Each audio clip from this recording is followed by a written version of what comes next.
రేపే మొదటి కార్తీక శుక్రవారము. ఎంతో పవిత్రమైనటువంటి రోజు. కార్తీక మాసం అంటేనే పార్వతీ పరమేశ్వరులకు ఎంతో ప్రీతికరమైనటువంటి రోజు. కానీ ఈ కార్తీక శుక్రవారం రోజున మీ ఇంటి గుమ్మం దగ్గర ఇది గనక చల్లినట్లయితే ఆ శివుని యొక్క అనుగ్రహంతోటి లక్ష్మీదేవి మీ ఇంట్లో కోట్ల రూపాయలతో అడుగు పెడుతుంది. ఎందుకంటే గుమ్మం అనేది ఎంతో ముఖ్యమైనది. మన శరీరంలో గుండె ఎంత ముఖ్యమైనదో ఇంటికి గుమ్మం అనేది అంత ముఖ్యమైనటువంటి పాత్ర పోషిస్తుంది. మనకు దైవశక్తి రావాలన్నా, దుష్టశక్తులు రావాలన్నా ఏదైనా సరే దారేంటంటే అది గుమ్మమే. కాబట్టి అలాంటి గుమ్మం అనేది పవిత్రంగా మనం ఉంచుకోగలిగినప్పుడు అప్పుడు మనకు దైవశక్తి అనేది లోపలకు చేరుతుంది. మనము అంటే గుమ్మం దగ్గర కూడా ప్రత్యేకంగా పూజలు చేసుకోవాలన్నమాట. మనకి వెనకటి రోజుల్లో పూర్వీకుల్ని, పెద్దవాళ్ళని, అమ్మమ్మలను, నాయనమ్మలను చూసినట్లయితే గుమ్మం దగ్గర చక్కగా పూజలు చేసుకునేవాళ్ళు. గడపకు పసుపు రాసుకోవటం, కుంకుమ బొట్లు పెట్టుకోవటము, గుమ్మాల దగ్గర దీపాలు వెలిగించటము, చక్కగా గుమ్మం బయట ముగ్గులు వేసుకోవటము, పసుపు కుంకుమలు చల్లుకోవటము, ఇలా ముఖ్యంగా ఇంటి లోపల ఎలా ఉంది అనేది ఎవ్వరికీ తెలియదు. కానీ ఇంటి బయట ఉండేటటువంటి వాతావరణాన్ని బట్టి ఇంటి లోపల ఎలా ఉంది అనేది కూడా అంచనా వేస్తారనమాట. కాబట్టి చక్కగా ప్రతిరోజు కూడా బయట వాకిలి ఊడ్చుకోవటము, ముగ్గులు వేసుకోవటము, పసుపు కుంకుమలు చల్లుకోవటము, ముఖ్యంగా ఈ కార్తీక మాసం ప్రతిరోజు కూడా మనకు ఎంతో విశిష్టతను కలిగి ఉంటుందన్నమాట. ఈ రోజుల్లో చేసే చిన్న పరిహారానికైనా, చిన్న పూజకైనా సరే కోటి రెట్ల ఫలితం అనేది ఉంటుంది. కాబట్టి చక్కగా రేపు శుక్రవారం రోజున మీరు సాయంత్రం సంధ్యా సమయంలో గుమ్మం దగ్గర ఇది చల్లేసి తర్వాత చక్కగా దీపాలు అనేవి వెలిగించుకోండి. ఆ దీపాల యొక్క వెలుగుల్లో నుంచి లక్ష్మీదేవి మీ ఇంటి లోపలికి కోట్ల రూపాయలతో అడుగు పెడుతుంది. అంతేకాకుండా పార్వతీ పరమేశ్వరుల యొక్క సంపూర్ణ అనుగ్రహం అనేది కూడా మీకు కలుగుతుందన్నమాట. ఏం చల్లాలి, ఎలాంటి నియమాలు ఆచరించాలి అనేది వీడియోని మీరు చక్కగా చూస్తే అంతా అర్థమవుతుంది. అలాగే వీడియోకి ఒక్క లైక్ ఇచ్చి సపోర్ట్ చేయండి.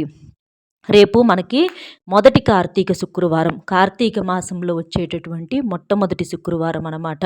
కాబట్టి చాలా శక్తిని కలిగి ఉంటుంది. శుక్రవారం అంటే ముఖ్యంగా లక్ష్మీదేవికి ఎంతో ఇష్టమైనటువంటి రోజు, అలాగే ఆ తల్లికి ఎంతో ప్రీతికరమైనటువంటి రోజు. కాబట్టి రేపు చక్కగా సూర్యోదయానికి ముందుగానే లేచి ఇంటిని వాకిల్ని శుభ్రంగా చిమ్మి తర్వాత గుమ్మం బయట ముగ్గు వేసుకోవటము, పసుపు కుంకుమలు చల్లుకోవటము, గడపకు పసుపు రాసి చక్కగా కుంకుమ బొట్లతో అలంకరణ చేసేసి తర్వాత ఇంటిని వాకిల్ని కూడా శుద్ధి చేసుకోవటము, ఇల్లు తుడిచే నీటిలో కాస్తంత రాళ్ళ ఉప్పు వేసుకొని ఆ ఉప్పు నీటితో కనుక ఇంటిని తుడిస్తే ఏంటంటే మనకి దరిద్ర దేవత అంటే జ్యేష్ఠాదేవి పూర్తిగా బయటికి వెళ్ళిపోతుంది అనమాట. ఆ ఉప్పు నీటితో మనం ఇంటిని తుడిచినప్పుడు ఆ మురికినంతటిని కూడా ఈ ఉప్పు నీటి ప్రతి మూలలో దాగి ఉన్నటువంటి నెగిటివిటీని, దరిద్రాన్ని అంతా కూడా గ్రహిస్తుందనమాట.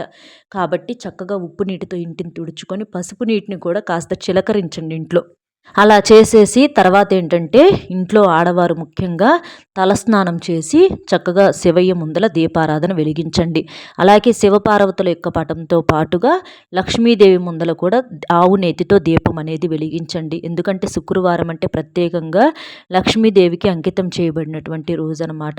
అలాగ చక్కగా దీపాలు వెలిగించేసి మీరు మామూలుగా మీ పనులు మీరు పూర్తి చేసుకోండి. ఈ పరిహారం వచ్చేటప్పటికి మనం సాయంత్రం సంధ్యా సమయంలో చేయాలన్నమాట. సంధ్యా సమయం అంటే లక్ష్మీదేవికి ఎంతో ఇష్టమైనటువంటి సమయం. అలాగే మనకున్నటువంటి చెడు కూడా ఆ సమయంలో చేసే పరిహారాలకు వెళ్ళిపోతుందన్నమాట.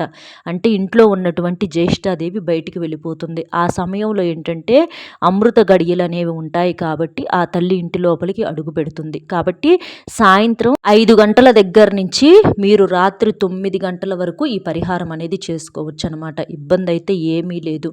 ఇంకా సంధ్యా సమయంలో అంటే 5, 6, 6:30, 7 గంటలు ఇలా ఈ టయాల్లో చేసుకున్నట్లయితే ఇంకా మీకు మంచి రిజల్ట్ అనేది ఉంటుందన్నమాట. మనం ఇంటి పరంగా చూసుకున్నట్లయితే ఇంటి మీద నరదిష్టి అనేది చాలామందికి కూడా ఎక్కువగా ఉంటుంది. నరదిష్టి సమస్యలతో చాలామంది కూడా ఇబ్బంది పడుతూ ఉంటారనమాట.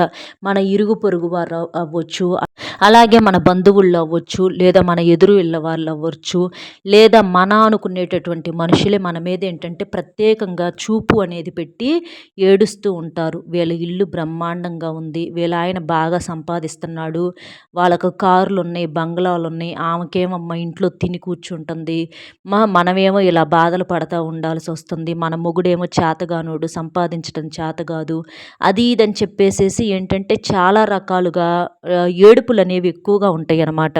నిజానికి మనం ఎంత మాత్రం సుఖంగా ఉంటున్నామా ఏంటా అనేది మనకు మాత్రమే తెలుస్తుంది. ఇంట్లో ఉంటున్నామంటే ఉంటున్నాం గానీ తింటున్నామో తింటల్లేదో, ఎంత మాత్రం సంతోషంగా బ్రతుకుతున్నామో, ఎంత మాత్రం అన్యోన్యంగా ఉంటున్నామన్న సంగతి మనకు తెలుసు.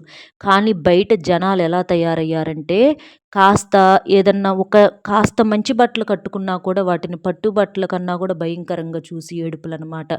మనుషులు కాస్త చక్కగా ఉంటే చూసి కళ్ళల్లో నిప్పులు పోసుకుంటారు. ఏంటంటే వీళ్ళ ఉద్దేశము మనుషులు ఎప్పుడూ కూడా బాగోకూడదు. వీళ్ళ చేతిలో డబ్బనేది నిలవకూడదు అనని చెప్పేసి వాళ్ళు నాశనం అయిపోయినా పర్వాలా, కానీ పక్కన మనం కూడా నాశనం అయిపోవాలి అనని చెప్పేసి అట్లా ఏడుపులు ఏడుస్తూ ఉంటారనమాట. వాళ్ళ కుటుంబాలను కూడా పక్కన పెట్టేసేసి మరీ దృష్టి పెడుతూ ఉంటారనమాట. పని కట్టుకుంటూ ఉంటారు. కాబట్టి అలాంటి ఏడుపులన్నీ పోవటానికి ఆ ఇళ్ళ మీద మనుషుల మీద ఉన్నటువంటి నరదిష్టి పోయి సంపాదించే సంపాదనలో మంచి కలుసుబాటు కోసం అవ్వచ్చు, బాగా మనకు ధనాకర్షణ పెరగటం కోసం, అప్పుల సమస్యలు ఏదన్నా ఉన్నా తీరిపోవటం కోసము, నిజంగా వాళ్ళందరూ అనుకున్నట్లుగా మంచిగా ఎదిగి చూపించటానికి, మంచిగా సంపాదించుకొని ఒక స్థాయిలో ఉండేటట్లుగా ఈ పరిహారం అనేది చేస్తుందనమాట. కార్తీక మాసంలో ఇలా గుమ్మం దగ్గర చేయటం వలన ఏంటంటే వెంటనే ఆ లక్ష్మీదేవి యొక్క కటాక్షం అనేది కలుగుతుంది. వెంటనే మనకి ఇంట్లో ఉన్నటువంటి చెడు ఏదన్నా ఉన్నా కూడా బయటికి లాగేసే శక్తి ఈ పరిహారానికి ఉంటుంది. అలాగే బయట నుంచి ఎటువంటి దుష్ట శక్తులను మన ఇంటి లోపలికి ప్రవేశించకుండా ఉండే శక్తి ఈ పరిహారానికి ఉంటుందన్నమాట. కాబట్టి ఇంటి గుమ్మాల దగ్గర ప్రత్యేకంగా దిష్టి మూటలని, ఎరుపు రంగు ఉప్పు మూటలని చెప్పేసి ఇట్లా చాలా రకాలుగా కడుతూ ఉంటారు. ఎందుకంటే మనకు పూజ గది ఎంత ముఖ్యమైనదో మనకు గుమ్మం అనేది కూడా అంతే ముఖ్యమైనది. సింహద్వారం అంటారు కదండి, మెయిన్ డోర్ ఎంట్రన్స్లో ఇలా చల్లుకోండి. మీరు ఆ ఒక్క గుమ్మం దగ్గర చల్లుకుంటే సరిపోతుంది, లేదా 2-3 గుమ్మాలన్నా చల్లుకోవచ్చు అనమాట. మీరేం చేస్తారంటే ఒక రాగి చెంబుతో నీటిని తీసుకోండి. అలా తీసుకొని అందులో చిటికెడంత పసుపు, కుంకుమ, గంగా జలం వచ్చేటప్పటికి ఒక మూత, అలాగే ఆవు పాలు ఉంటాయి కదా, ఆ ఆవు పాలను కూడా ఒక స్పూను పాలను పోసేసేయండి. ఇక్కడ రాగి చెంబే ఎందుకు కావాలంటే రాగి ఏంటంటే రాబడిని కోరుతుంది. అంటే సంపాదన పరంగా మంచిగా కలిసి రావటానికి రాగి చెంబులో నీరు అనేవి చాలా శక్తివంతంగా ఉపయోగపడతాయన్నమాట. మీరు సాయంత్రం సంధ్యావేళలో చక్కగా స్నానం చేసేసి ఇలా ఈ పరిహారం అనేది మొదలు పెట్టుకోండి. ఇల్లంతా చిమ్ముకొని ఈ పరిహారం మొదలు పెట్టుకోండి. అలా గుమ్మం దగ్గరికి వెళ్ళిపోయి కాస్త పసుపు రాసి కుంకుమ బొట్లు పెట్టేసేసి రాగి చెంబుతో నీటిని తీసుకోండి. తీసుకున్న తర్వాత స్వచ్ఛమైన నీటిని తీసుకోవాలి. ఎవరన్నా తాగిన నీరు అనేవి తీసుకోకూడదనమాట. ఎవ్వరు తాకని నీరు తీసుకోవాలి, గుర్తుపెట్టుకోండి. అలా తీసుకొని ఆ నీటిలో చిటికెడంత పసుపు, చిటికెడంత కుంకుమ వేయండి. అలా వేసేసి స్వచ్ఛమైనటువంటి ఆవు పాలు, లేదా మామూలుగా ఆవు పాలు మాకు దొరకలేదండి అనుకుంటే గేదె పాలైనా ప్యాకెట్లో పాలైనా ఏవైనా సరే ఒక స్పూన్ పోసేసేయండి. అలా పోసేసి మనకు గంగా జలం అనేది ఉంటుంది కదా, మనకు పూజా స్టోర్స్లో దొరుకుతూ ఉంటుంది. ఆ గంగా జలాన్ని కూడా ఒక మూత అందులో పోసేసేయండి. గంగా జలం ఏంటంటే మనకి అన్ని నదుల్లో నీటిని తీసుకున్నంత పుణ్యం అన్నమాట గంగా జలం అనేది. కాబట్టి చాలా పవిత్రమైనది. చక్కగా వాటన్నింటినీ ఆ చెంబు నీటిలో పోసేసి చక్కగా ఒక తమలపాకుతో అంతా కలిపి కలగలిపి చక్కగా ఆ నీటిని మీరేం చేస్తారంటే ముందుగా గుమ్మం దగ్గర చల్లే ముందు ఒకసారి ఇంట్లో అన్ని గదుల్లో కూడా తిప్పండి. అన్ని గదుల్లో చక్కగా తిప్పేసేసేయండి. వంట గదిలో, బెడ్రూమ్లో, హాల్లో, అట్లా అన్ని గదుల్లో తమలపాకు కూడా అందులో పెట్టేసేసేయండి. అలా తమలపాకు సహాయంతో అన్ని గదుల్లో తిప్పుతూ తమలపాకుతో అన్ని రూమ్స్లో కొంచెం కొంచెం చిలకరించండి. అలా చిలకరించి తర్వాత ఇక మెయిన్ గుమ్మం దగ్గరికి రావాలన్నమాట.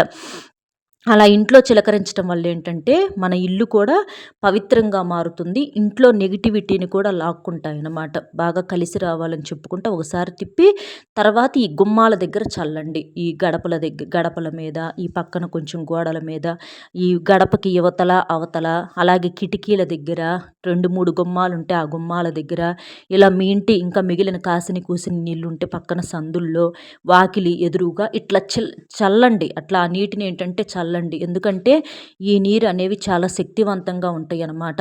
ఇంకా మీరు పూజ చేసుకుంటారు కదండీ! లక్ష్మీదేవి ముందలైన పార్వతీ పరమేశ్వరుల ముందైనా సరే పూజ చేసుకున్నప్పుడు ముందుగానే ఈ నీటిని సిద్ధం చేసుకొని పూజ దగ్గర పెట్టుకొని మీరు తర్వాత చల్లుకుంటే ఇంకా రెట్టింపు ఫలితం అనేది ఉంటుందన్నమాట. ఎందుకంటే పూజ దగ్గర కాసేపు ఉంచడం వలన దైవశక్తి కూడా వాటికి చేరుతుంది కాబట్టి ఇంకా పవిత్రంగా మారతాయి. వెంటనే మంచి ఫలితం అనేది ఉంటుందన్నమాట. కాబట్టి మీకు అవకాశం ఉంటే అలా పూజలో పెట్టేసి తర్వాత చేయండి. లేదు అని అనుకుంటే కుదరలేదు మాకు అని అనుకుంటే దైవనామ స్మరణ చేసుకుంటూ మీరు పవిత్రంగా శుద్ధిగా ఈ పరిహారం అనేది చేసేసుకోవచ్చు అనమాట. అప్పటికప్పుడైనా సరే అలా చేయటం వలన అలా చేసేసి ఏంటంటే తలుపులు వెయ్యమాకండి. కాసేపు తలుపులు తీసి ఉంచండి. తలుపులు వేశారంటే లక్ష్మీదేవి ఎలా వస్తుంది ఇంట్లోకి. కాబట్టి అలా చిలకరించిన తర్వాత ఒక 10 నిమిషాలు డోర్ అనేది నెట్ డోర్స్ ఇవి ఉంటాయి కదా, వాటిని కూడా తీసి ఉంచండి. తీసి ఉంచితే ఆ తల్లి మన ఇంటి లోపలికి అడుగు పెడుతుందన్నమాట. మరి ఆ తల్లి ఒట్టి చేతులతో రాదు కదా, ఖచ్చితంగా మనకు ఎంత అవసరమో అంత సంపాదన తీసుకొనే వస్తుంది. కాబట్టి తప్పకుండా ఈ పరిహారం ఏంటంటే ఈ కార్తీక మాసంలో మీ తలరాతనే మారుస్తుంది. కార్తీక శుక్రవారం అనేది చాలా శక్తివంతమైనది కాబట్టి చాలా సింపుల్గా ఈ పరిహారాన్ని ప్రతి ఒక్కరూ కూడా చేసుకోవచ్చు అనమాట. మీ అందరికీ అందుబాటులో ఉండేటటువంటి వస్తువులే ఇవన్నీ. కాబట్టి చక్కగా ఇలా చేసేసుకోండి. గంగాజలం లేదు అని అనుకోండి, కర్పూరం బిళ్ళలను కొంచెం పొడిలాగా అంటే కొంచెం చేత్తో అలా మెదిపేసేసి అదైనా మీరు చల్లుకోవచ్చు అనమాట.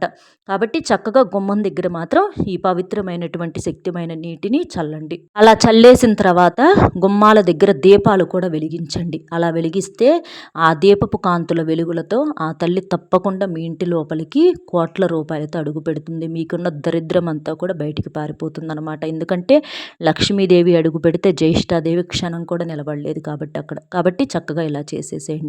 అర్థమైంది కదండి. రేపు కార్తీక శుక్రవారం రోజున గుమ్మం దగ్గర ఏం చల్లాలి, ఎలాంటి నియమాలు పాటించాలనేది. ఇంకా ఏంటంటే నాన్ వెజ్ పొరపాటున వండటం కానీ తినటం కానీ చేయకూడదు. నలుపు రంగు బట్టలు ధరించకూడదు. చక్కగా నియమ నిష్ఠలతో ఈ పరిహారం అనేది చేసుకోండి. మన వీడియో నచ్చితే ఒక చిన్న లైక్ ఇచ్చి సపోర్ట్ చేయండి. మీరు లైక్ చేయటం వల్ల వీడియో మరికొంతమందికి చేరి వారు కూడా ఉపయోగించుకునే అవకాశం అనేది ఉంటుంది. అలాగే మీకు తెలిసిన ఫ్రెండ్స్కి కూడా షేర్ చేస్తే హెల్ప్ అవుతుంది. మొట్టమొదటిసారిగా మన ఛానల్ చూస్తుంటే సబ్స్క్రైబ్ చేసుకుని పక్కనే ఉన్నటువంటి ఆల్ అనే బెల్ని క్లిక్ చేస్తే నేను పెట్టే ప్రతి వీడియో కూడా ముందుగా మీకు నోటిఫికేషన్ రూపంలో చేరుతుంది. కామెంట్ బాక్స్లో ఓం ధనలక్ష్మియే నమః అనే కామెంట్ని చేయటం వలన ఆ తల్లి యొక్క ఆశీస్సులు ఎప్పుడూ మీకు ఉంటాయి. ఆ తల్లి ఎప్పుడు మీ ఇంట్లో తిష్ట వేసుకొని కూర్చుంటుంది. మరొక మంచి విశేషంతో మళ్ళీ కలుద్దాం. సర్వేజన సుఖినో భవంతు. నమస్కారం.